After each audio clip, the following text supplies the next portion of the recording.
Hello, welcome back. This is Chris Guillebeau. You're listening to Side Hustle School. A side hustle is a project you create to earn money apart from your day job. So whether you hate your job and you're trying to make a big change, or you love your job and you have no plans to leave, either way, everyone should have more than one source of income, and that's what a side hustle is all about.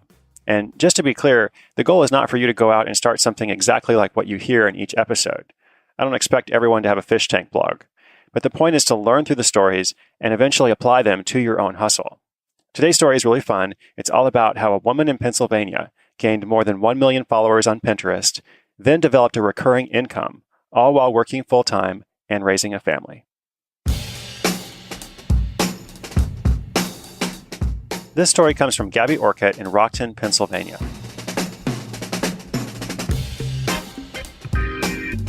Her day job is as a sales rep in the oil and gas industry. And as if that's not enough to keep her busy, she's also a certified yoga teacher, a photographer, a lifestyle course facilitator, and she has a young family. So how she does all those things, I have no idea. But in today's story, we'll focus on how, in addition to everything else, she also gets paid every month for Pinterest campaigns. So if you're out there and you have no idea what Pinterest is, it's a social network built around the sharing of images and short posts known as pins. It has a very high female demographic, and some users take it very seriously, spending hours a day, even with no income-generating interest at all. They just like pinning. If you think that's odd, just understand that it's like any other hobby or social network. If you're into it, you're into it. And if not, you don't get it. So what you need to know is that there are millions of people who are very serious about Pinterest. And whenever something like that exists, there are also usually a number of ways to make money from it. A lot of side hustles come from paying attention to how groups of people like to spend their time. And that's where people like Gabby come in. She's known as an influencer, which in this world pretty much just means she has a lot of followers. There aren't a lot of other qualifications. Your network of followers speaks for itself, at least from the perspective of brands that are eager to reach potential customers. Because of all those loyal followers, she was able to sign up with an agency that manages campaigns for brands looking to get more exposure for those audiences.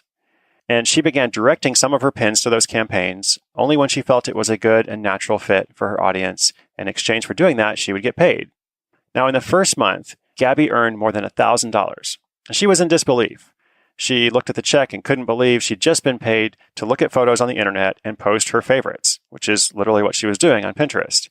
This was a side hustle from her many other projects, and she hadn't spent a lot of time on it. But after that first month, she got serious and decided to become more active. So every day for weeks, somehow in that limited free time she had, she pinned and pinned and pinned over and over. First thing in the morning, last thing at night. When she couldn't sleep in the night, she woke up and pinned some more. And in addition to working hard, Gabby also worked smart. Pinterest is organized by boards of related images. And Gabby has a lot of boards related to crafts and photography, which just happen to be very popular Pinterest categories. But she also has them broken down into smaller categories. And then she noticed that it helps to follow other influencers that also have a large following. So she did that, sometimes piggybacking on their followers by repinning their content and commenting on their popular pins. Especially in their early days, networks like Pinterest tend to have a phenomenon where the rich get richer, essentially, where someone who has a lot of followers is likely to gain a lot more followers just because they have some. And so after a while, momentum kicked in for Gabby, and it just grew and grew, from tens of thousands to hundreds of thousands and finally more than 1 million followers, even though she wasn't a celebrity, she didn't have a huge social network account somewhere else. And now, throughout the course of 3.5 years, from those brand campaigns, she's made over $40,000. And this is why side hustles are so powerful. You might be listening and you say, well, $40,000 in 3 years, that actually isn't a lot. But remember, this is extra income. She has a day job. She has other things that she does. This is like a little side project where she goes on and pins images that she likes. It's $13,000 a year, more than $1,000 a month consistently.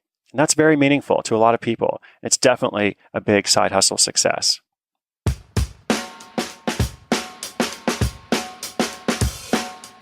Like a lot of Pinterest users, Gabby started just for fun, but her entrepreneurial mindset quickly led her to think, hey, I wonder if this could lead to something more than just my own enjoyment. So after listening to this, you may want to go away and start pinning like mad, but if not, consider the broader principle, something a lot of people are interested in, a system that can be learned and mastered, and then a way to monetize it to create regular income, no matter how busy things get with the rest of your life. Well, it may not happen exactly like that for you, But if you listen to these stories and begin applying them to your own hustle, you will see results over time. Remember, inspiration is good, but inspiration combined with action is much better.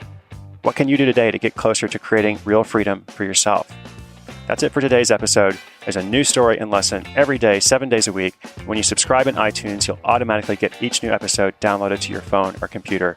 I hope to see you for tomorrow's episode. I'm Chris Guillebeau. This is Side Hustle School.